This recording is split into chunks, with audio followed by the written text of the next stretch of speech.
Il vit dans un recoin que personne ne visite, un fantôme tout discret, un peu rêveur, un peu timide. Il souffle sur les rideaux pour dire « je suis ici », mais on ferme la fenêtre en disant « quel vent aujourd'hui ». Il fait tomber des assiettes avec son air appliqué. On accuse la gravité, la table ou notre café.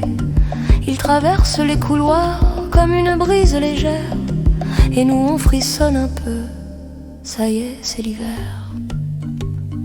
Mais existe-t-il vraiment ce fantôme mélangé entre le hasard, le vent et nos pensées fatiguées?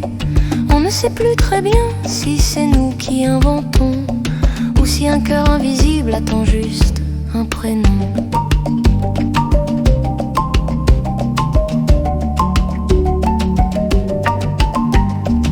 Parfois il s'assoit près de nous sur le vieux canapé. Il voudrait qu'on lui parle mais personne ne voit bouger. Alors il cligne les lampes pour attirer l'attention, et nous on se dit encore une ampoule en transition. Il passe la main dans nos cheveux, un geste doux, presque humain. On répond « ouh, j'ai la chair de poule » en pensant à demain.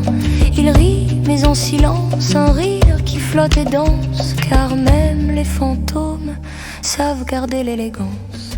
Mais existe-t-il vraiment ce fantôme malheureux qui veut qu'on le remarque juste un instant ou deux? Entre la poésie, le doute et l'émotion, on finit par se dire peut-être ou peut-être non. Et si nos peurs d'hier mettaient des plumes pour voler? Et si nos joies perdues cherchaient un chemin pour rentrer? Ou bien un souvenir tendre resté dans le couloir qui souffle encore un peu pour qu'on n'oublie pas de le voir? Pourtant les soirs de lune, quand la maison respire, on jurerait l'entendre comme un petit soupir. Il chuchote « je suis là » et l'écho répond pour qui? Car les maisons ont des âmes et les fantômes aussi. Existe-t-il vraiment ce fantôme maladroit qui voudrait qu'on le voie comme on voit les joies d'autrefois?